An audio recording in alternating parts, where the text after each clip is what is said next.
Welcome to science classes. आज फिर एक और नए वीडियो के साथ में। अभी जो हमारी ये सीरीज चल रही है वो है क्लास 10th विज्ञान, ठीक है, हिंदी मीडियम छात्रों के लिए। ठीक है। तो इंडिया में जहाँ पर भी हिंदी मीडियम के स्टूडेंट्स हैं और राजस्थान के अंदर विशेष रूप से राजस्थान बोर्ड के लिए, ठीक है, तो उनके लिए ये जो क्लासेस हैं वो बहुत ही महत्वपूर्ण है। ठीक है, शुरू करते हैं आज की क्लास। तो अभी हम पढ़ रहे हैं रेगुलरली जो चैप्टर है हमारा फर्स्ट, रासायनिक अभिक्रियाएं एवं समीकरण। ठीक है, इसमें हम पिछले काफी टॉपिक पढ़ चुके हैं जो कि वीडियो आपको प्लेलिस्ट पर मिल जाएंगे। ठीक है, आज एक नया वीडियो और है। तो आज के इस वीडियो में हम जो टॉपिक कवर करने वाले हैं वो कौन कौन से हैं वो देख लेते हैं पहले।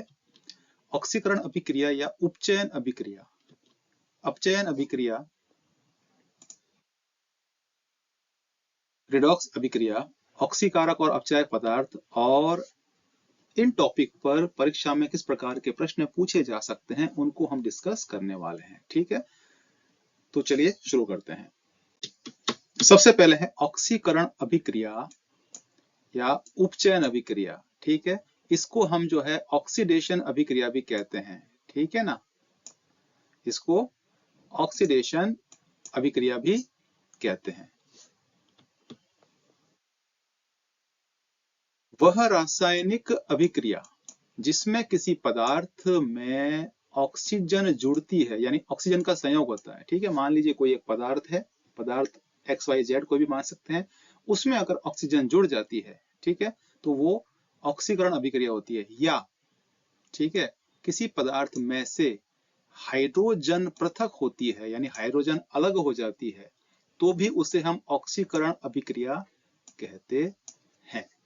ठीक है, तो दो तरह की चीजें हो गई इसमें। ठीक है, या तो किसी पदार्थ में ऑक्सीजन जुड़ रही है, ठीक है, ऑक्सीजन जुड़ रही है, या फिर कोई ऋण आवेशित तत्व है वो अगर जुड़ रहा है, ठीक है ना, तो भी वो ऑक्सीकरण कहलाएगा। और अगर हाइड्रोजन उसमें से पृथक हो रही है या कोई धनावेशित तत्व अलग हो रहा है तो भी हम उसे ऑक्सीकरण कहेंगे। ठीक है, तो हमें ये देखना होता है कि किसी पदार्थ में ऑक्सीजन जुड़ रही है। जैसे ये एग्जाम्पल हमारे सामने है, इसमें जो है ये पदार्थ ए है।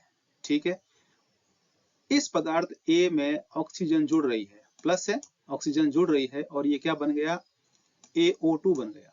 तो यानी यहां पर जो है इस अभिक्रिया में जो पदार्थ ए है इसका क्या हो गया, ऑक्सीकरण हो गया।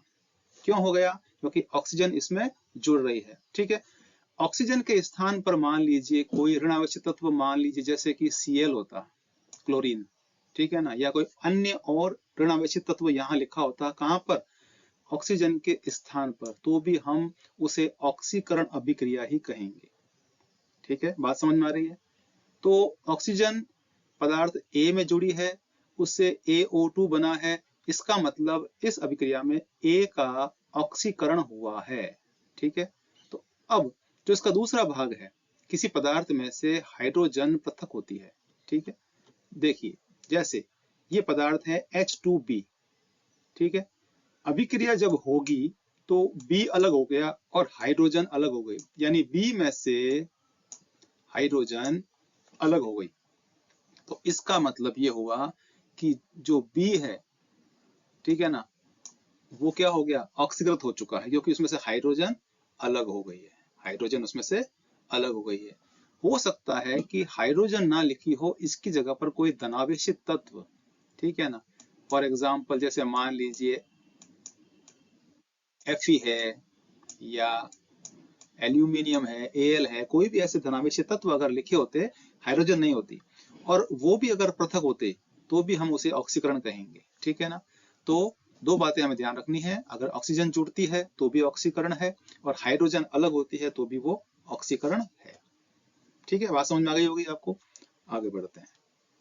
अब इनको हम कुछ अदर एग्जाम्पल्स के थ्रू समझ लेते हैं। ठीक है, परीक्षा में ये एग्जाम्पल ए बी वाले नहीं लिखने होते हैं, ये केवल समझाने के लिए है। जैसे देखें, कॉपर है, ये ऑक्सीजन, तो ऑक्सीजन जो है वो कॉपर में जुड़ गई, तो कॉपर का क्या हो गया, ऑक्सीकरण हो गया। किस रूप में हो गया, कॉपर ऑक्साइड के रूप में हो गया। ऑक्सीकरण किसका हुआ, कॉपर का हुआ। क्यों हुआ, ऑक्सीजन जुड़ी है। ठीक है, ऐसे ही मैग्नीशियम में, ऑक्सीजन मैग्नीशियम में जुड़ गई है, तो मैग्नीशियम का ऑक्सीकरण हुआ है, किस रूप में हुआ है? मैग्नीशियम ऑक्साइड के रूप में हुआ है। बात समझ में आ रही है? ठीक है। अच्छा, दूसरा एग्जांपल और देख लेते हैं। हाइड्रोजन, ऑक्सीजन हाइड्रोजन में जुड़ गई है, तो हाइड्रोजन का क्या हो गया? ऑक्सीकरण हो गया। किस रूप में हो गया? जल के रूप में हो गया। ठीक है ना, क्योंकि वो जल में परिवर्तित हो गया, ऑक्सीजन जुड़ी, जल बन गया। मैग्नीशियम में ऑक्सीजन जुड़ी, मैग्नीशियम ऑक्साइड बन गया। कॉपर में ऑक्सीजन जुड़ी, कॉपर ऑक्साइड बन गया। ठीक है। अब देखो यहाँ पर हाइड्रोजन सल्फाइड है। ठीक है। जब अभिक्रिया पूरी हुई तो हाइड्रोजन सल्फाइड जो है, इसमें से देखो सल्फर अलग हो चुका है और हाइड्रोजन अलग हो चुकी है, यानी हाइड्रोजन सल्फाइड जो है इसका भी क्या हो गया? ऑक्सीकरण हो गया। किस रूप में हो गया? सल्फर के रूप में हो गया। ठीक है। अब ये हाइड्रोजन जुड़ गई है यहाँ पर। ठीक है, इसको हम आगे और डिस्कस करेंगे। ठीक है। तो इस प्रकार से हाइड्रोजन अलग हो रही है किसी पदार्थ में से, तो उसका क्या हो रहा है? ऑक्सीकरण हो रहा है। ठीक है। तो मेरे हिसाब से अब आपको ये एग्जांपल्स जो हैं, इसके थ्रू आपको ऑक्सीकरण जो है वो समझ में आ गया होगा। ठीक है, ये कुछ एग्जांपल्स हैं, आप इसको ध्यान रखें। ठीक है। चलिए अब लेते हैं अपचयन अभिक्रिया किसे कहते हैं। देखिए, वह रासायनिक अभिक्रिया जिसमें किसी पदार्थ में हाइड्रोजन या धनावेशी पदार्थ जुड़ता है। अब यहाँ पर क्या हो रहा है? एक पदार्थ है, मान लो वो ए है या एक्स है या वाई है, उसमें हाइड्रोजन जुड़ जाती है।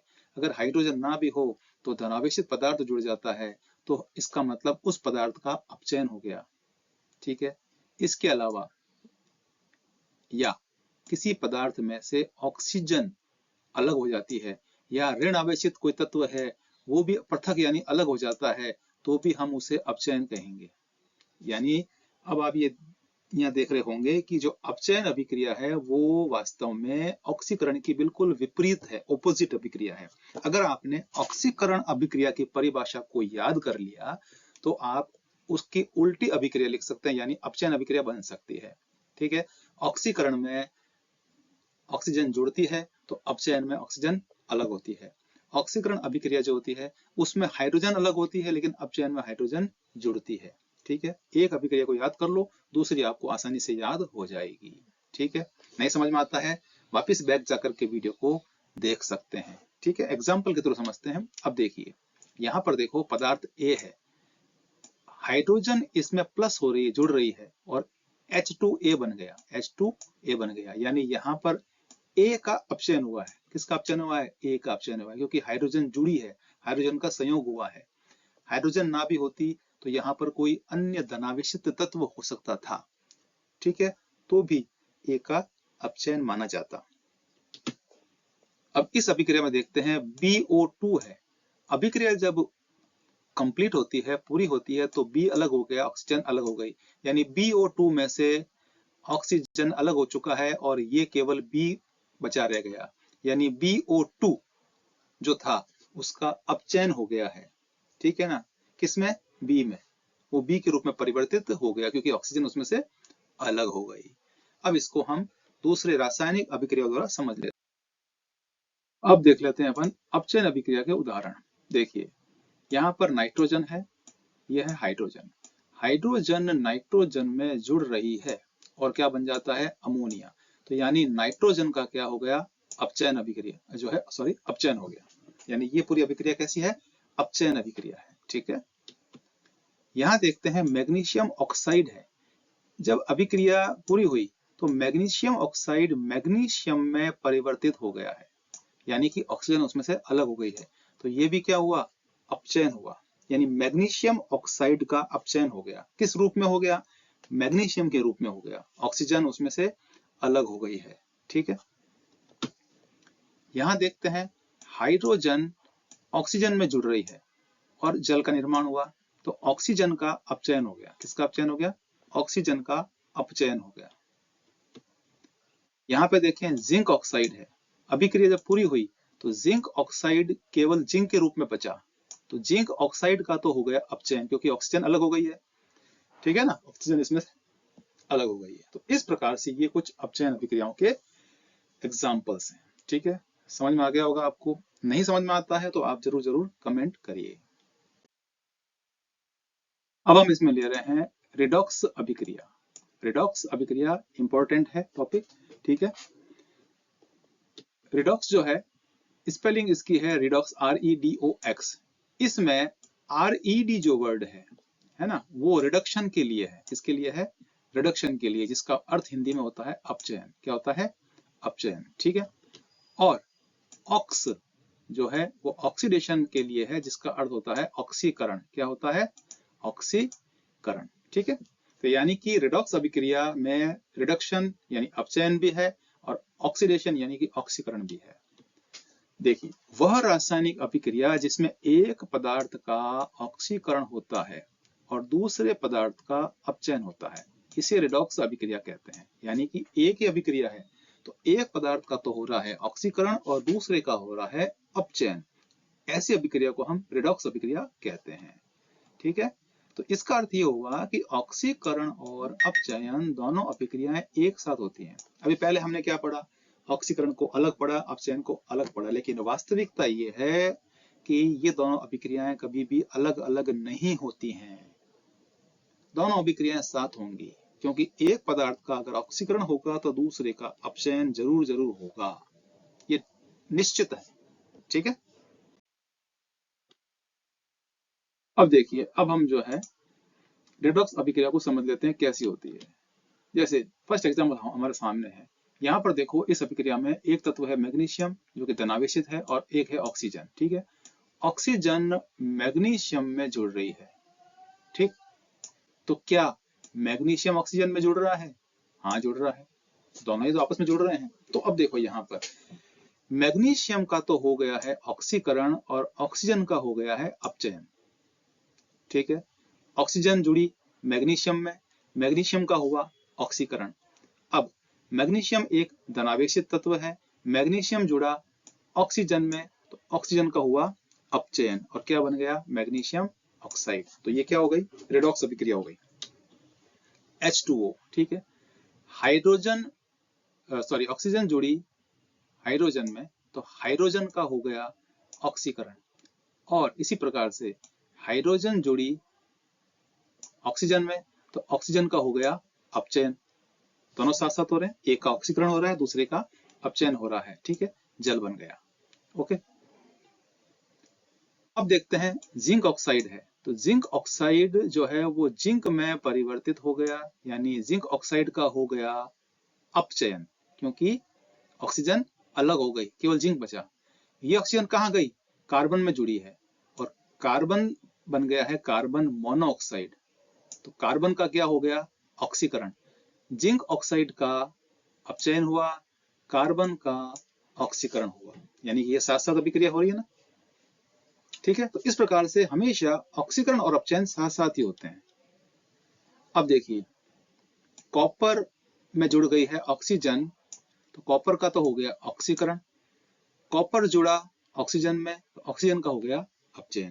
तो इस प्रकार से ये हो गई रिडॉक्स अभिक्रिया, ठीक है। अब आपको समझ में आ गया होगा। अब हम लेते हैं इसमें ऑक्सीकारक पदार्थ। वह पदार्थ जो किसी अन्य पदार्थ का ऑक्सीकरण करते हैं। बात को समझना, वे पदार्थ जो किसी अन्य पदार्थ का ऑक्सीकरण करते हैं किंतु स्वयं अपचयित हो जाते हैं, और खुद का क्या होता है? अपचयन हो जाता है। दूसरे का तो वो ऑक्सीकरण कर देते हैं, लेकिन खुद स्वयं जो है वो अपचयित हो जाते हैं, उन्हें हम ऑक्सीकारक पदार्थ कहते हैं। एग्जाम्पल है O2 यानी ऑक्सीजन।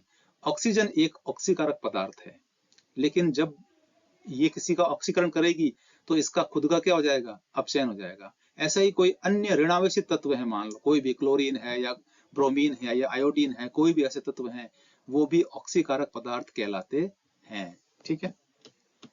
अपचायक पदार्थ वह पदार्थ जो किसी अन्य पदार्थ का अपचयन करते हैं, ठीक है, किंतु स्वयं ऑक्सीकृत होते हैं। ये खुद का क्या हो जाता है? ऑक्सीकरण हो जाता है, अपचायक पदार्थ कहलाते हैं। हाइड्रोजन एक अपचायक पदार्थ है। हाइड्रोजन के अलावा जितने भी धनावेशित तत्व हैं, चाहे वो सोडियम है, चाहे वो आयरन है ना, जो भी, वो सब अपचायक पदार्थ हैं, क्योंकि ये किसी दूसरे पदार्थ का अपचयन करते हैं, लेकिन स्वयं का क्या होता है, ऑक्सीकरण होता है। ठीक है, इस बात को ध्यान समझना है हमको कि ये किसी अन्य पदार्थ का अपचयन कर रहे हैं, लेकिन स्वयं का ऑक्सीकरण हो जाता है। ठीक है,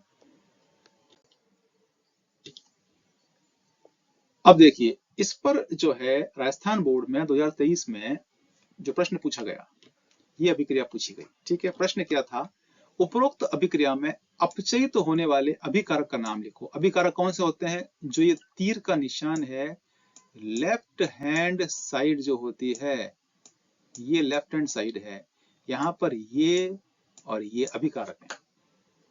ये क्या है, अभिकारक है। ठीक है, ये अभिकारक हो गए।